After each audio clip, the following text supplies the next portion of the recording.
A timid military captain lives in a nation where wars rage without pause. His frequent retreats have caused his men to nickname him Captain Craven. This morning, he walks around the base and orders his men to prepare for combat.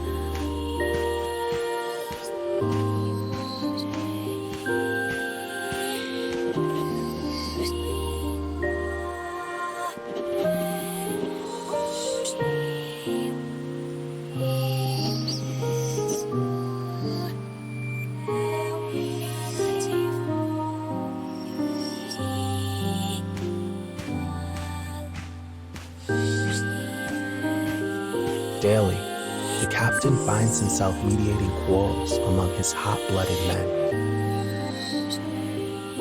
And yet, he never treats them as anything other than his trusted fellows.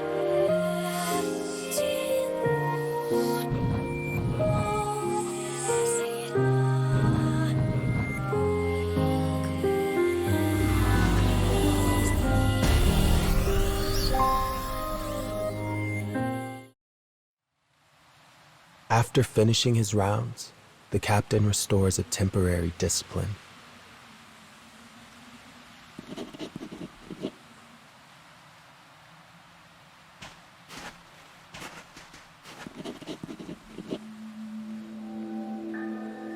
Earlier, a young boy had volunteered for combat so he could avenge his parents. But concerned for the boy's well-being, the captain had turned down his proposal. Dark clouds gather as they ready for combat, matching the captain's mood.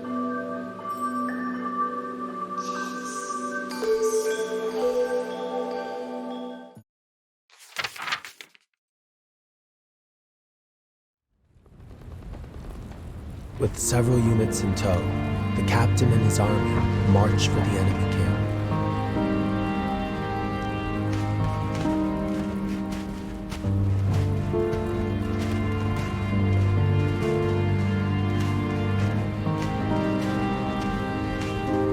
Their goal is to annihilate the enemy, and if possible, locate the missing boy.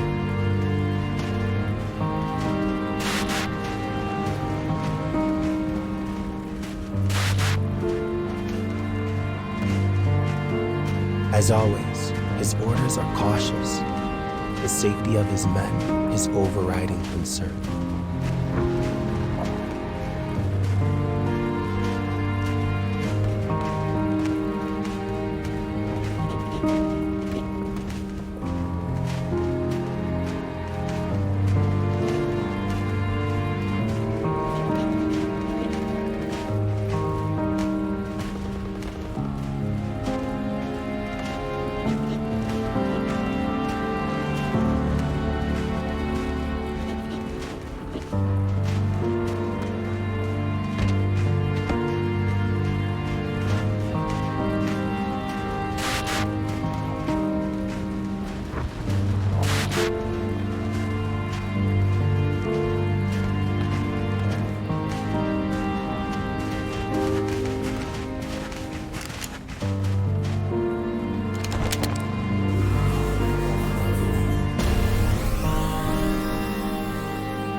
The captain and his men soon arrive at the enemy camp.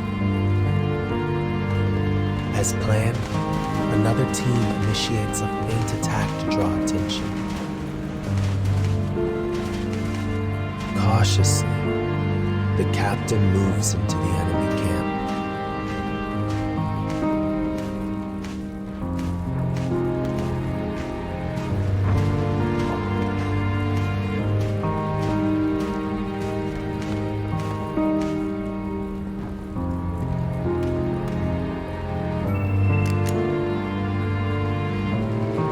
After a moment, he locates the bloodied corpse of the enemy commander.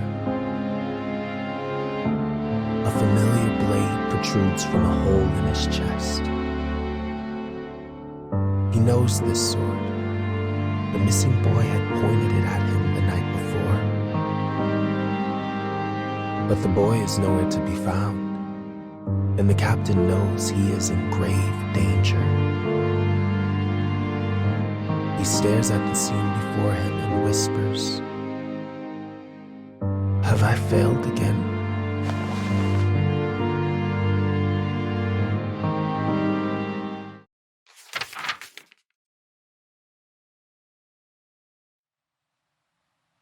Years ago, the cowardly captain was but a meager foot soldier.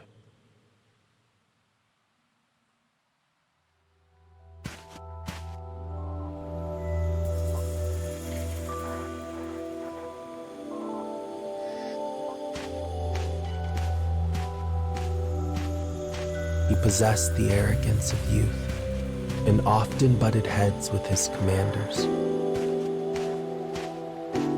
After one intense battle, he found himself searching for any surviving comrades.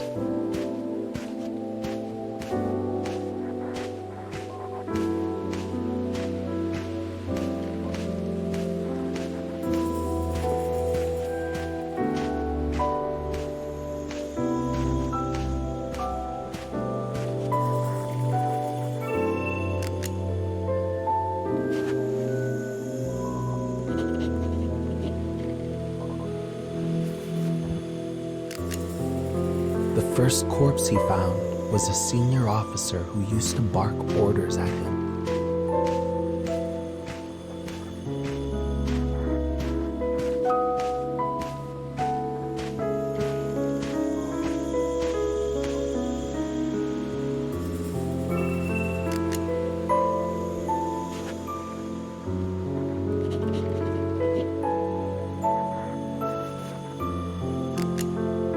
The next, a fellow soldier with whom he often fought. He had done this. He had ignored orders and brought his squadron to ruin.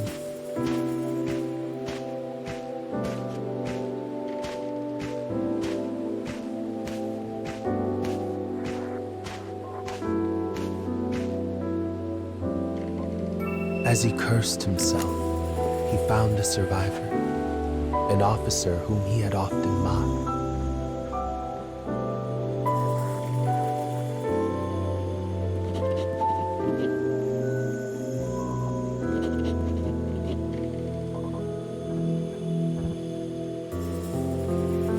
The officer closed his eyes, let out a final blackened breath, and died.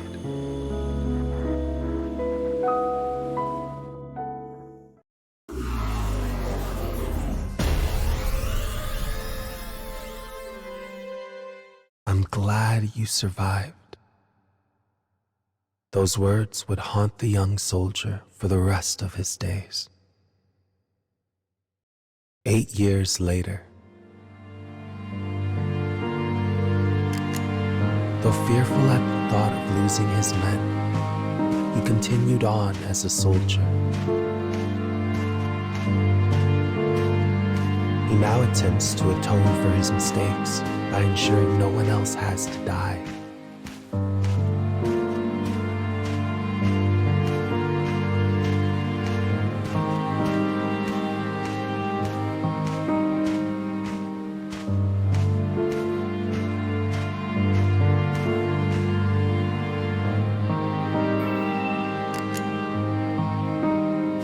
Finally, he finds the boy wounded and hiding behind a bit of cover. His heart skips a beat. It is like seeing himself some 8 years ago. I will do whatever I must to save him. With that thought in mind, the captain reaches down for the injured boy.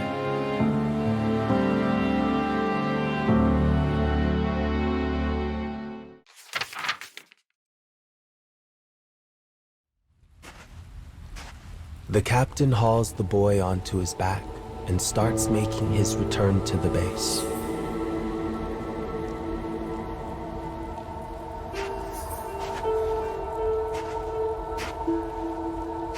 Despite the danger, he continues issuing orders remotely as they travel.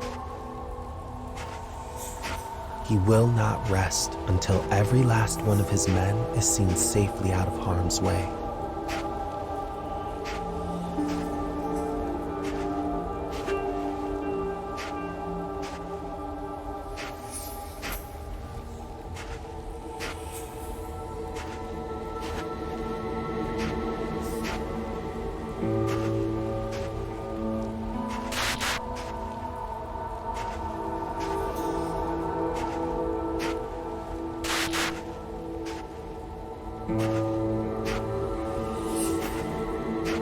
Suddenly, the boy on his back emits a small groan.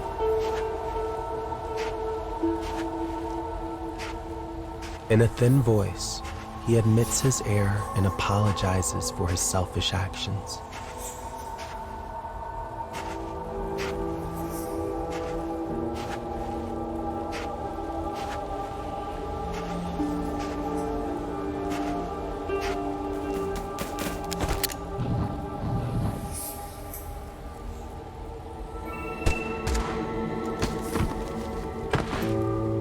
Though he managed to save the boy, the captain has taken a most grievous wound.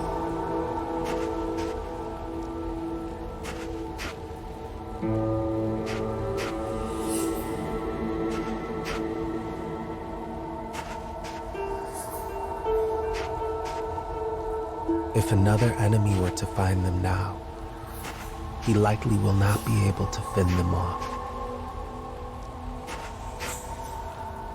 Pushing aside the pain, he continues his march.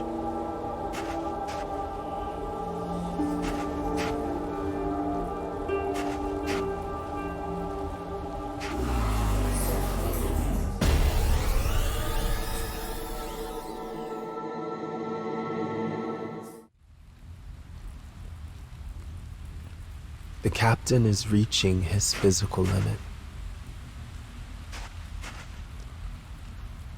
He will leave no man behind. He will let no man die. It is a naive belief, yet it keeps him going.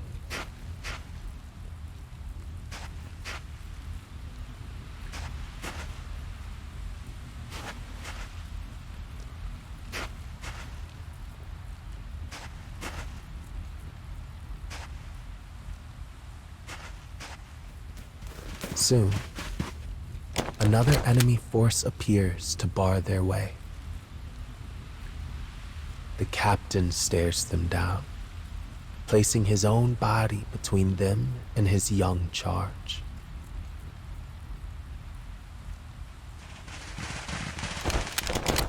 Suddenly, the rest of his squad appears. Breaths are held. Fingers lie tense on weapons. One false move will mean a slaughter.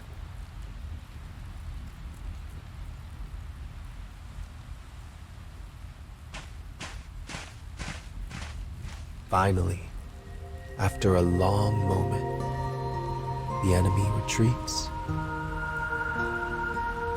The squad had come to their captain's aid.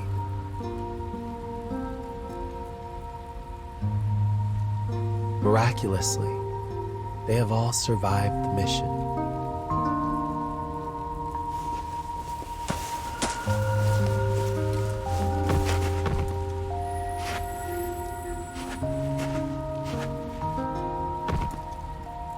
With his eyelids heavy, he murmurs to the boy,